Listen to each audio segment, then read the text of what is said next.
सोनू कुमार का एडमिशन कहीं ना कहीं तो हो ही जाएगा।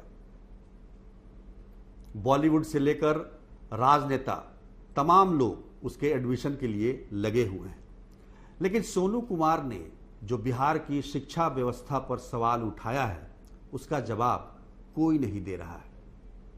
नमस्कार, बिहार तक में आपका स्वागत है।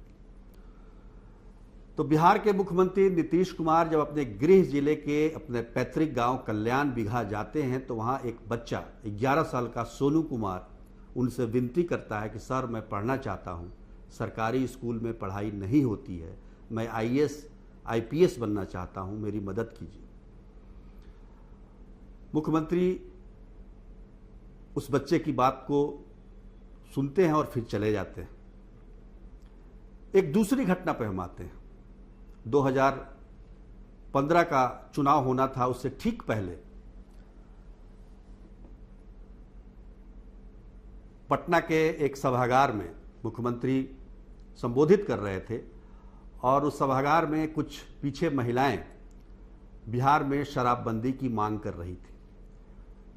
उसी समय तत्क्षण मुख्यमंत्री ने कहा कि अगर मैं इस बार चुन के आता हूं, क्योंकि चुनाव होने थे 2015 में, मैं चुन के आता हूं तो बिहार में शराबबंदी लागू कर दूंगा। और वही हुआ। 2015 में के नवंबर में वो फिर से मुख्यमंत्री बने और 2016 के अप्रैल में उन्होंने बिहार में शराबबंदी लागू कर दी। पर क्या वजह है कि सोनू कुमार 11 साल का बच्चा जब ये कह रहा है कि इसके स्कूल में पढ़ाई नहीं होती है तो मुख्यमंत्री कुछ बोल नहीं पाते हैं, कुछ आश्वासन नहीं दे पाते हैं, जिस तरह का आश्वासन उन्होंने महिलाओं को दिया। हालांकि सोनू कुमार ने शिक्षा व्यवस्था के साथ साथ शराबबंदी पर भी सवाल उठाया। उसने कहा कि मेरे पिता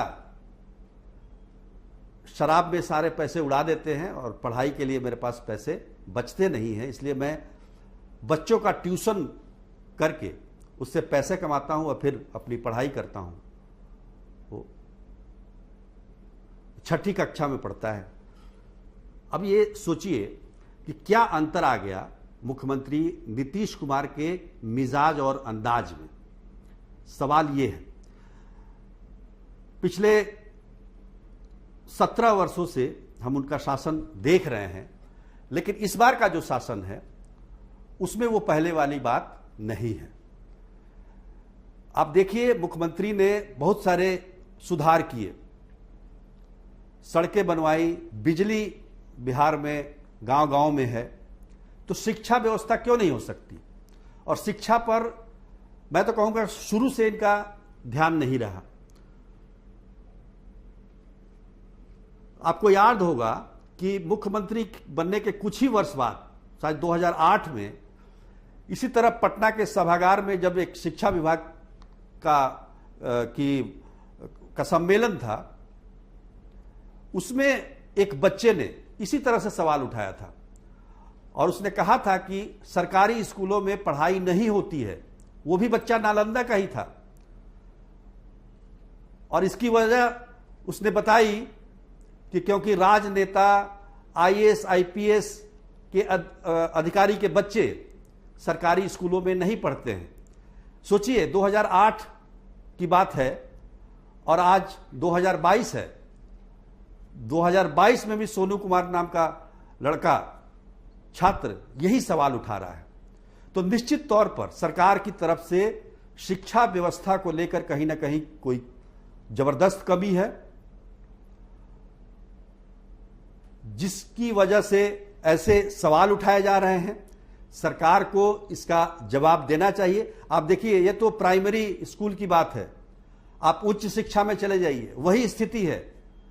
सारे सेशन लेट हो चुके हैं।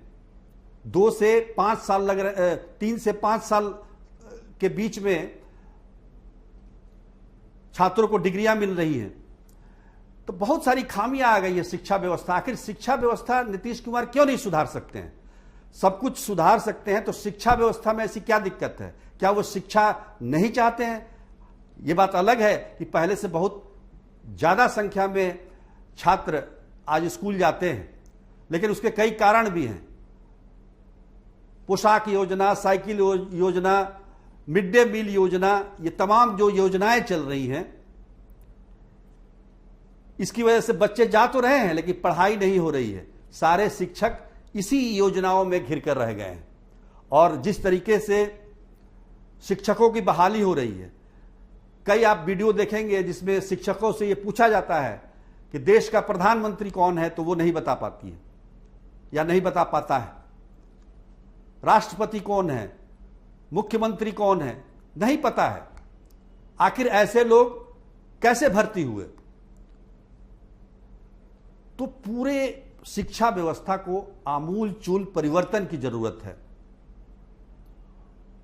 और यह काम निश्चित तौर पर यह कहा जा सकता है कि सरकार ने बिल्कुल भी नहीं किया है। आज के लिए बस इतना ही। तब तक के लिए धन्यवाद।